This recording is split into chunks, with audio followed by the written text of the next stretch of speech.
All right, so this is day 2 of notes. You'll have a quiz tomorrow.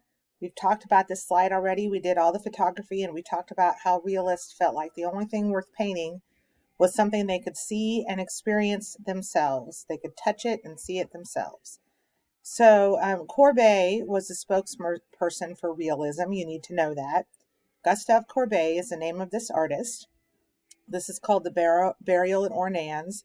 And he actually said this quote right here down in the bottom right. The art of painting should consist of only the representation of objects which the artist can see and touch. So if you can't remember the definition of realism, that is just a really good way to know it. And so I have a blow up here. He paints people the exact way they look. He doesn't embellish. It should be exactly the way they see if you could touch them. So this is an exact representation of a burial. Okay. So the Burial at Ornans of Gustave Courbet. Make sure you know that. If you guys need to pause as you're doing this, do that so you get them. Okay, this is Jean-Francois Millet. This is a woman. Okay, she's known for her genre paintings of French peasants. So a genre painting back then was called, like when we think genre in art, we think, not in art, in music, we think, disco or country or pop, that's a genre. But in art, genre tends to mean common people or the normal everyday life type things. So her genre paintings, that's what that means here. Make sure you know what genre means in art. And this is of French peasants.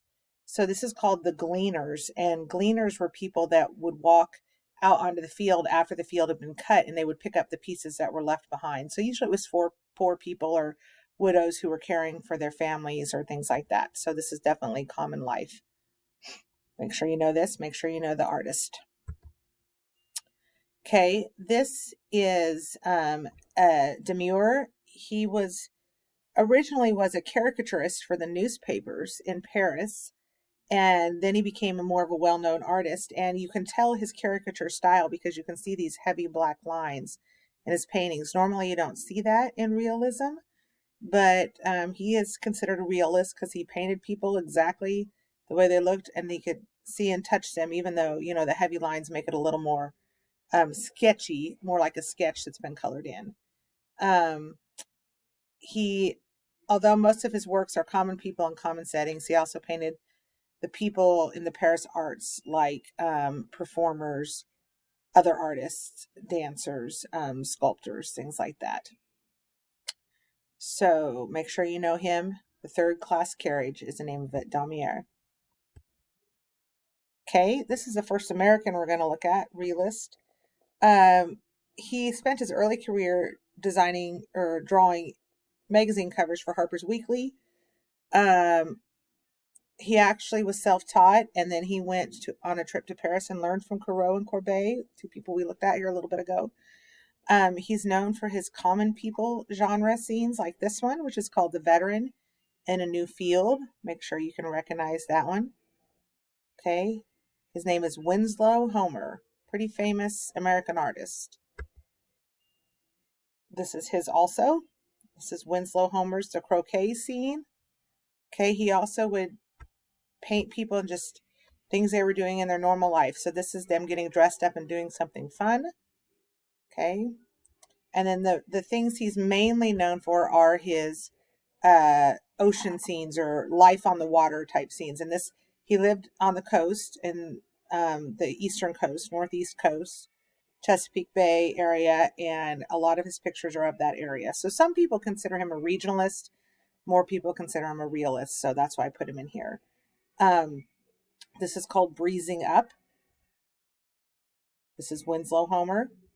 Make sure you know that he was known for painting common people and scenes of ocean life or living on the ocean. Okay, this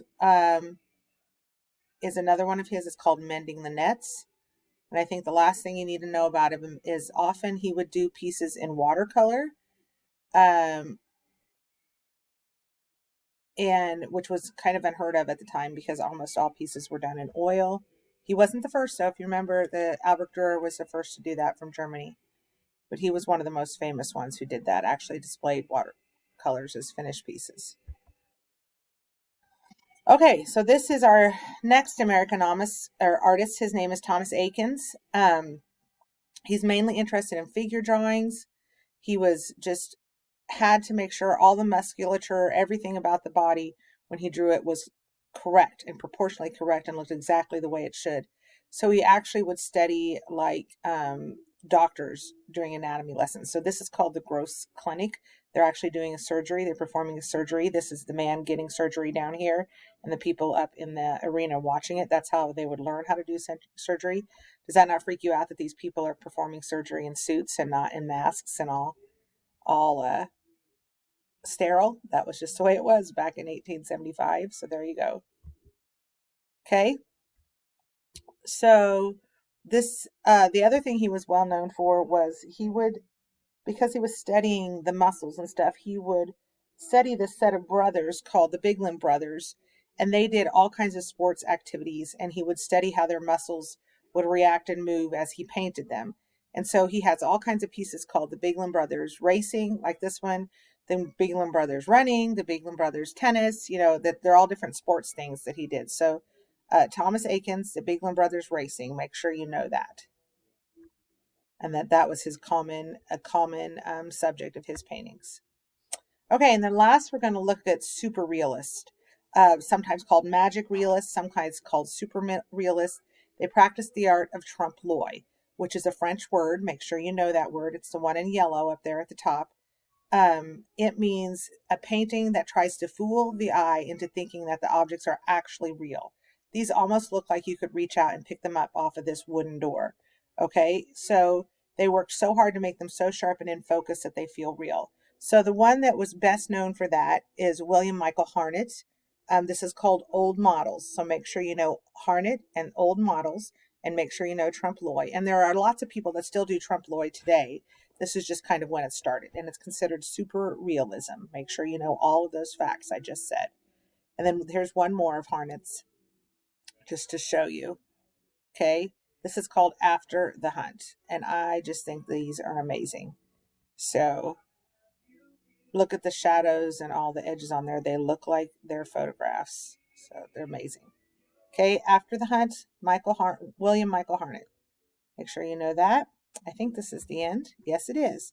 So make sure you got all those notes. Quiz tomorrow.